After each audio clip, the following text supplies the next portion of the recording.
Okay, so today is 12/7, December the 7th, okay? This is 5.3. What I want you to do for this one over here, to solve complex equations, this was with the variable on one side. I guess I could just squeeze that in beneath it before I wrote 5.3. I know I could have, right? But I already wrote 5.3. 5.2 was solving complex equations with the variable only on one side. Okay? The x was only on one side of the equation. Now today, we're going to solve equations with the variable on both sides of the equation. Okay? We're going to say 25, but it's probably going to be, wait. I think to solve complex equations, was that on 2 pages? It was. This was 24 and 25, so this is going to be 26 and probably 27. Yep, it's going to be on 2 pages. Okay. So again, last week we solved two-step equations and complex equations with distribution and combined like terms, but the variable was only on one side of the equation.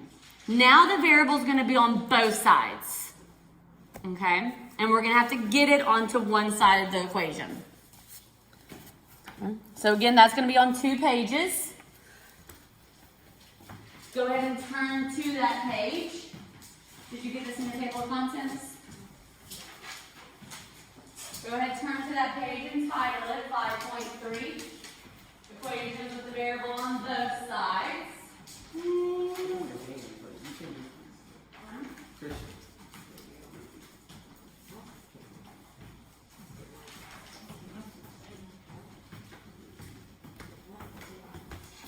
Okay, so let me turn to the page. Make sure you number your pages.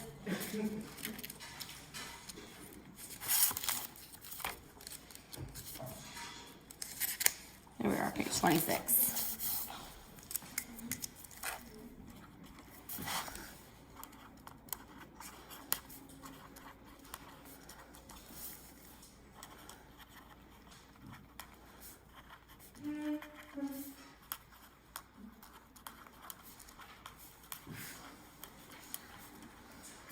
The only difference now is the variable is going to be on both sides. Okay. There's no other new scenario or thing we're going to do except for you're going to see the x. I'm going to just stick the x for today. Yes. You are more than welcome. I was going to even offer that someone can come sit up here. But it might be a good idea for you just to move up here during phase 2. Because I feel like I never see you. You're like in that corner over there. I know, but I need Bo to be like on top right here. Paying attention. Huh? Okay, guys. So it's still the same first 3 steps. So 1, do you guys remember the first thing we take care of? Parentheses. So the first thing we're going to do is distribute if needed. Okay, check on any distribution. Okay, and this is for both sides. Okay, if there's any parentheses on the left side, distribute. If there's any parentheses on the right side, we need to distribute. We're going to hold off on distribution right now. We're just going to make sure we understand how to get the variable on both sides onto 1. The next one, do you guys remember what we look for? Combining like terms. CLT. I'm going to abbreviate that every single time now. Combine like terms. Okay, for both sides. So that means if there's anything on the left side, put it together. If there's anything on the right side that can go together, go ahead and just put it together. Okay. Here's the new thing. Here's the new part. This can be the same variable. Like it's going to be x, but you're going to have an x on the left side and x on the right side. Now you want to use inverse to get the variable on one side. Together on one side. Because they're going to be on both sides, so you're going to want to move it from both sides onto one side using inverse operations. Okay? What do you mean inverse? The opposite. So if it's adding, do you subtract the? Yeah. And then use inverse to solve. All the way. Okay.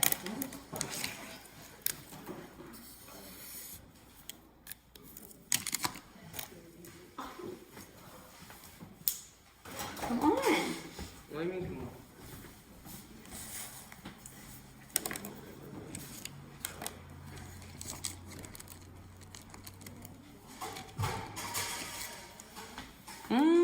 Okay. So again, this is the only new thing here. We're gonna have the variable on both sides and we're gonna move the whole variable term onto one side so we only had x's on one side. We don't want it to be on both sides because then we can't say x equals a number. We need to get the x's, the x terms on one side together. Okay? I have a question. How are you gonna do related arts? How what? How are you gonna do related arts? Like for like, so are you gonna take your first class A Monday and Tuesday, then the next week you take your other class? Your B's? Yeah. That sounds like what I would think. Probably a good question for your related arts teacher. You do A on Monday and then B on Tuesday. Uh-huh. Oh, really? Yeah. A on Monday, B on Tuesday? Yeah. Okay. Again, go to A day today and then ask your related arts teacher. Okay, they'll know more. Okay, so let's look at our first example. Example number 1. 6x plus 1 equals 3x minus 2. Okay, that's our first example, our first equation. 6x plus 1 equals 3x minus 2. Now, if you notice, the variable is x. And I have a 6x on the left side and a 3x on the right side. I don't want my variable terms to be on both sides. I want to get those on one side, okay? I'm definitely going to draw this line every single time. Okay. Well, first of all, is there any distribution needed? No. I don't have any parentheses on either side.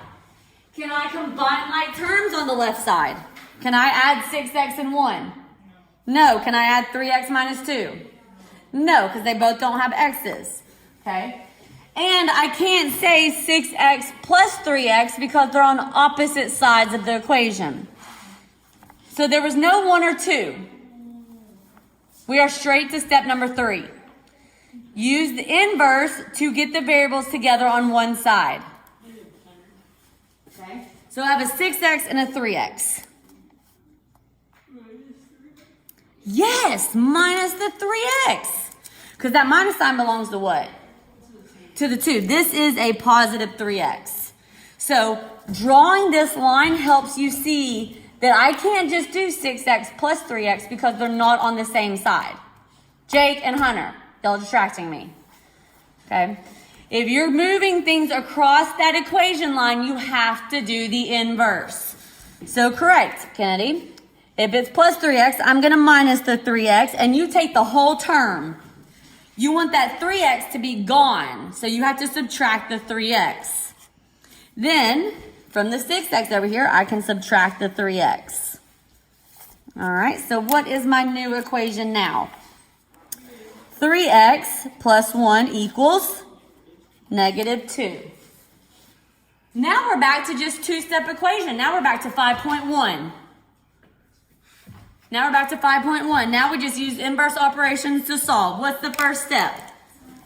Minus 1. All right, so that's gone. And now I'm left with 3x is equal to negative 3. Last thing, what do I divide by? 3, because x is being multiplied by 3 right here. So I divide by 3, and x equals, excellent, negative 1.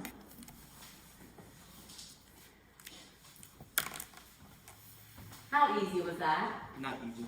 Not easy? Right? I didn't mention it was easy. It was easy to write it down. Okay.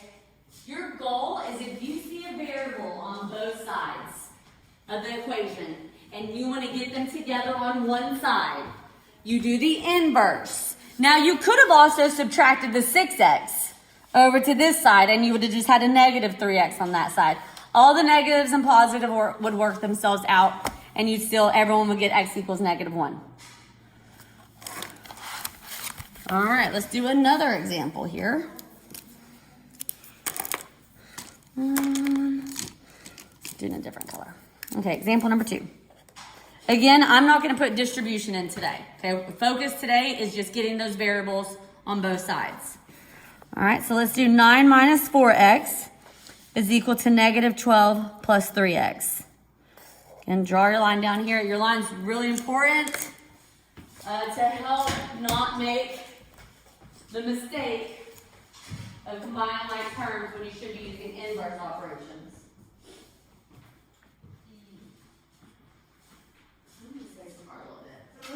You need to be like in this little seven here. Oh, too close.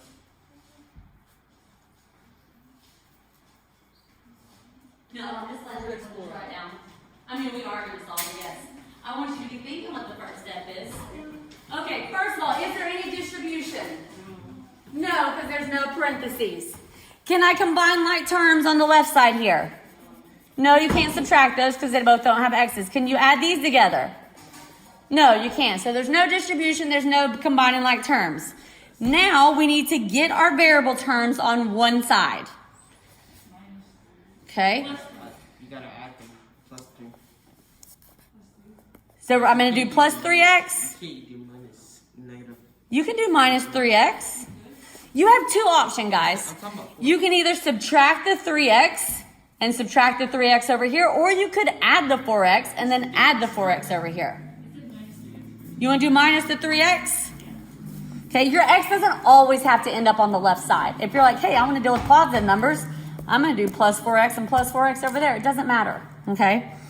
Let's do minus 3x because I'm moving it over my equation line. So if you are jumping on either side of that, if you're moving things, you have to do the inverse. So I'm going to minus 3x there, okay? Take the whole x with it. If you just say minus 3, that's not correct. You have to say minus 3x. Otherwise, you can't do 3x minus 3. You can do 3x minus 3x. It's gone. All right, what's my left side look like now? 9 minus 7x, right? Because negative 4x minus 3x is negative 7x.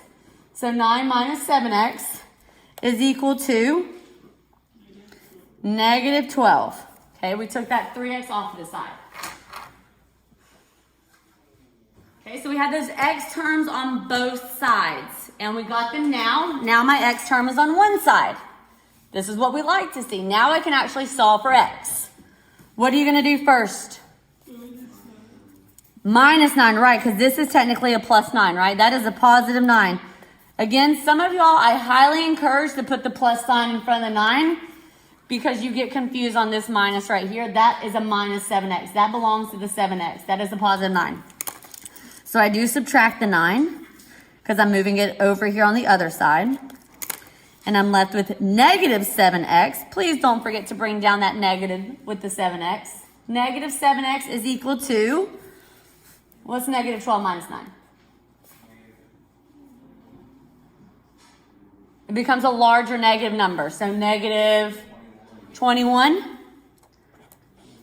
All right. Now x over here, don't make the mistake of trying to add 7. This is x times a negative 7. So what do you divide by? Go ahead and divide by the negative 7. Negative 7 divided by negative 7 leaves you with just the 1x equals positive 3, right? Okay.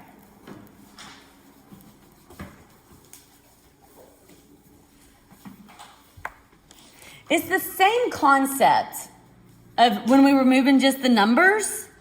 Even if we're moving just the constant numbers, just the numbers there, we do the inverse to move it over. Same thing with the variable terms. If you're trying to get the variable terms together, you do the inverse operation to get them together.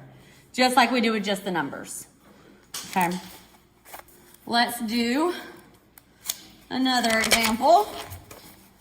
Okay, so I'm going to go do ... 5.3 continued. Because I'm on the, that says continued. Looks a little rough. And what is that, page 27? No, it's page 88. Oh my gosh, you're killing me, Smalls. I'm not small. I'm killing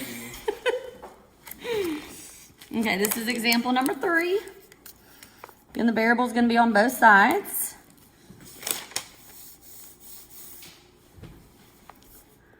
9x minus 1 equals, x minus 25.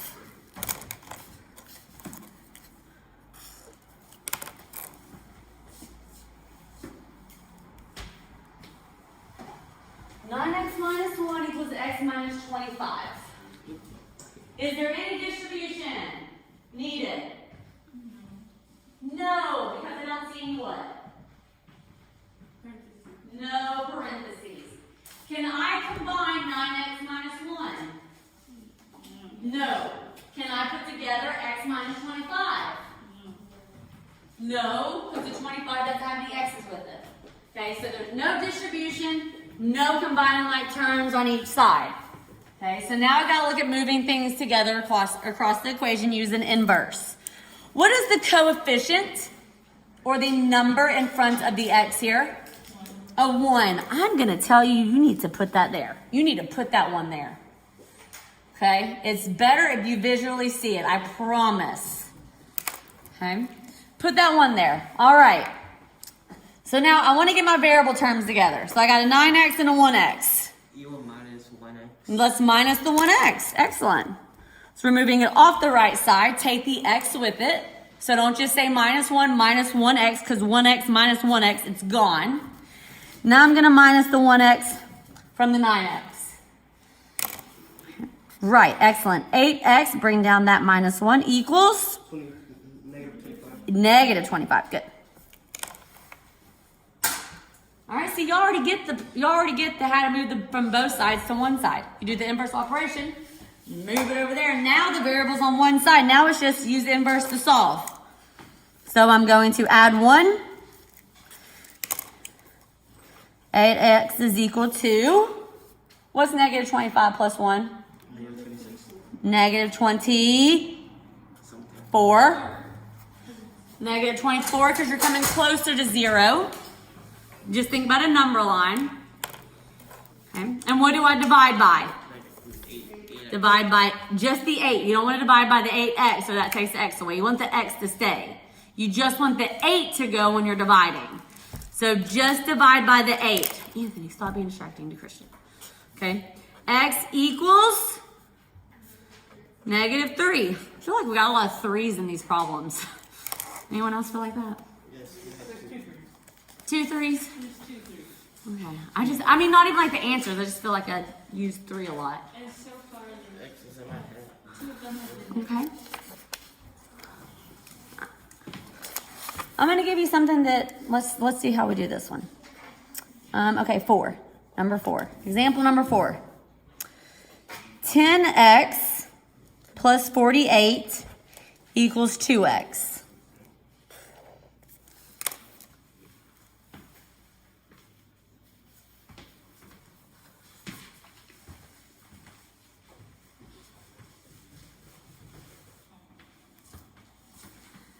All right.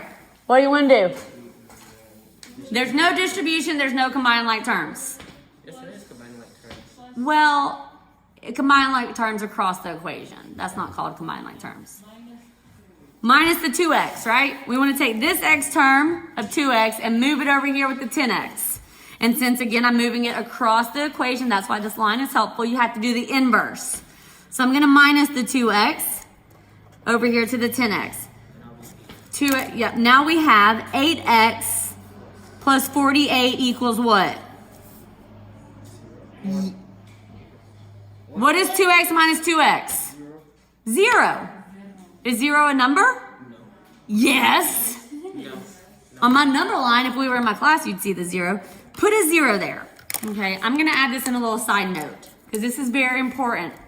Okay, if one side completely cancels out, what do you put? A 0. Put a 0. Okay, put a 0 there. Don't somehow be like, oh, my equal sign must be between here. I see so many times where people will put 8x equals 48. They'll just throw the 48 over there. No, that's again why this line is helpful. If one side completely cancels out, put a 0 there. You still have an equation. Okay, you still have an equal sign. The equal sign doesn't just go away and you have 8x plus 48. It equals 0. Okay. And 0 is a number. So now I'm solving for x. What do you guys want to do? Thank you, Merritt. Minus the 48. Minus the 48. Minus the 48. Yep. And so now I have 8x on the left side and it equals negative 48.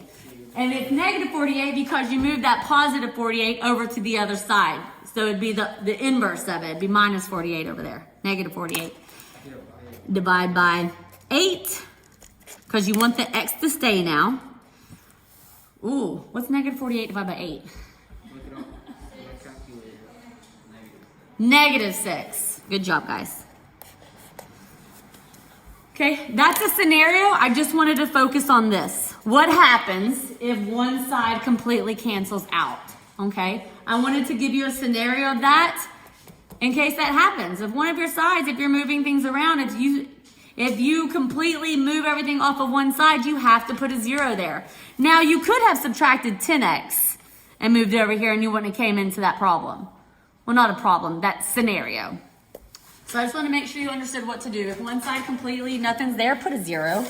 Don't move your equation or change things around just because it looks weird. Just put a 0. Huh? Oh. We're going to do one more. We're going to do one more for the notes. Okay? I'm not going to do distribution. We'll do distribution tomorrow or maybe the next day. But what I want you to do, we're going to throw in some combining like terms. So 2x plus 28 equals 9x plus 8 minus 3x.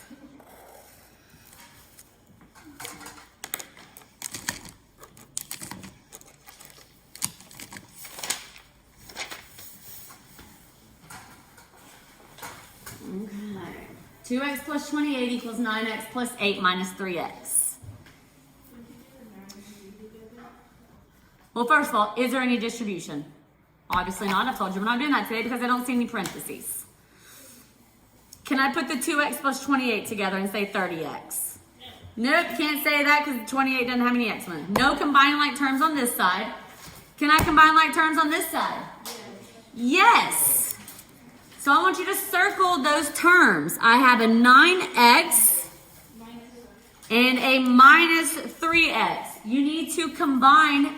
Go ahead and put the plus or minus sign with it. If it's a positive 3x, circle the plus 3x. If it's a minus 3x, circle the negative 3x. And then I'm going to put a little CLT over here for notes. That is combining like terms because they're on the same side. If they're on the same side, just do whatever the symbol says. This is a 9x minus a 3x. Don't try adding the 3x over here. That's on the same side. Okay? So now I have 2x plus 28 is equal to what? What's 9x minus 3x? 6x plus 8. So just go ahead. There's no inverse. If they're on the same side of the equation, don't change the signs. It's just a 9x minus a 3x. Only if you're moving things across the equation. Again, another reason why this line is very helpful. Only do the inverse if you're moving terms across the equation. If they're on the same side, don't change the signs. Okay, now I need to try to get my variable terms together on one side. I have a 2x and a 6x. Do you want to minus the 6x or do you want to minus the 2x? I want to minus the 2x because I'm going to deal with a positive 4 instead of a negative 4, right? So I'm going to minus the 2x. Again, take the x with it. You don't want the x to stay. I'm going to minus the 2x over here. So now I am doing the inverse operation because I'm going on the other side. Okay. Now I'm going to bring down the 28. That's all that's left over here. I took the 2x off. And now 6x minus 2x is 4x. Bring down your plus 8. Okay. Could I have subtracted the 6x over here? Yes. And you would have just had a negative 4x on that side. All the positive and negatives are going to work themselves out at the end, whichever way you go. Okay. Minus the 8. Yep, now my variable's on the right side, so I'm just going to minus the 8. So that is 20 equals 4x. Do I divide by 20? Divide by 4. Right, divide by 4. Look and see where your variable is. My variable's on the right side, so I'm going to divide by 4. Divide by 4, and 5 equals x. Or x equals 5, however you want to state that. Okay, your variable doesn't always have to be on the left side. Okay. All right, we will practice. I don't know if we're going to do practice tomorrow or if we're going to throw in distribution. I'll see what I think. But that's the notes for 5.3 for today. We may do some problems with distribution tomorrow.